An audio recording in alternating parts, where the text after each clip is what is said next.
L'évaluation pour les apprentissages, ça marche. L'évaluation, en France, reste encore un problème à l'école. Par exemple, dans un collège de 600 élèves, un principal a dénombré les actes d'évaluation délivrés dans une année scolaire. 90 000 notes. Certains, en réaction, s'engagent dans des classes sans notes.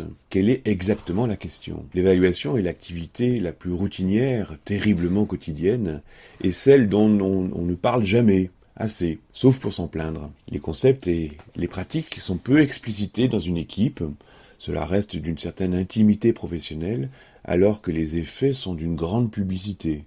On le voit avec le décrochage scolaire, ou encore avec les résultats internationaux. On passe plus de temps à évaluer qu'à apprendre, la relation aux élèves en classe devient paradoxale. Le feedback, c'est-à-dire le retour d'informations orales, sert surtout à tenir la classe ou à maintenir la discipline. Questions-réponses s'enchaînent sans délai pour conduire une réflexion structurée. Les messages sur les copies sont courts, sont peu spécifiés, ils sont répétitifs et peu personnalisés, sans temps suffisant aux élèves pour les exploiter. La pression notatoire, en mettant l'accent sur la comparaison entre élèves, influe directement sur le climat de classe, peut altérer l'estime de soi et la confiance des jeunes dans une école supposée bienveillante. L'évaluation est au cœur du réacteur scolaire, elle énergise autant qu'elle brûle.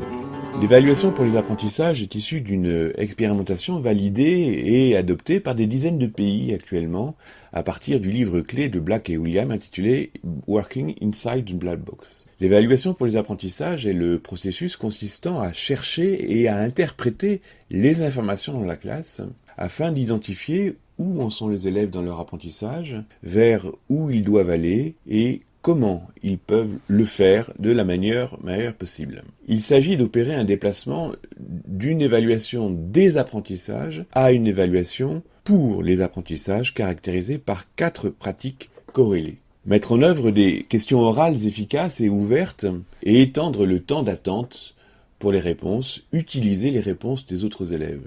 Plutôt que « êtes-vous d'accord ou non ?» préférez que pensez-vous de la réponse Sophie ou Paul a dit cela, mais Laure a exprimé autre chose, ou comment pouvons-nous rassembler ces deux idées ? C'est favoriser l'usage formatif de l'évaluation sommative. Essayez d'identifier systématiquement 3 succès et une voie d'amélioration sur une copie, le signifier et en attendre la réponse de l'élève. C'est développer les interactions et les échanges d'informations sur la qualité du travail des élèves et les aider à comprendre leur propre travail. L'enseignant peut échanger avec ses élèves sur la qualité du travail de 2 manières. D'abord en faisant un retour oral ou écrit d'informations, et ce dans 2 domaines que sont le comportement ou les savoirs. Ce retour peut avoir une valeur négative, c'est mal dit, ou positive, bon travail. Ensuite, proposer une projection explicite aux élèves dans 1 ou 2 domaines, qu'ils soient négatifs ou positifs.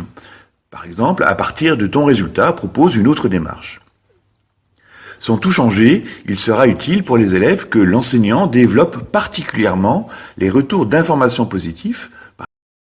Enfin, c'est utiliser l'auto-évaluation des élèves et l'évaluation par les pairs dans la classe, par exemple en indiquant 2-3 critères de réussite explicites qui sont autant de balises pour les élèves, en faisant un point collectif d'avancement sur le travail, en mutualisant les traces, en variant les occasions de travailler coopérativement et à aller jusqu'à construire avec les élèves les objectifs et les critères. Les élèves responsabilisés s'engagent davantage dans un travail mieux balisé, dans une ambiance plus sereine. La coopération assainit les relations et apaise le climat de classe. De son côté, l'enseignant est plus disponible dans une posture plus accompagnante, il est mieux à même de comprendre les processus mentaux des élèves et à repérer d'éventuelles difficultés. La combinatoire de ces 4 pratiques permet de faire réellement progresser tous les élèves et renforce la motivation, la confiance dans l'enseignant.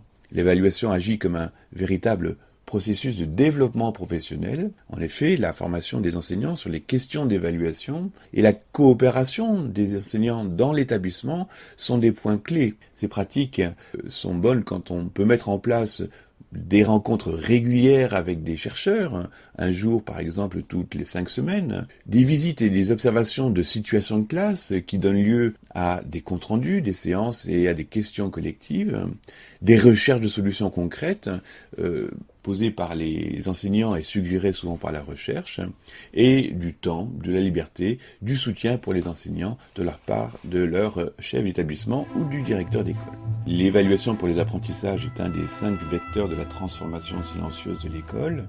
Elle est corrélée au développement professionnel des enseignants, à l'auto-évaluation de l'établissement et au leadership partagé. Elle est un champ de l'innovation par excellence.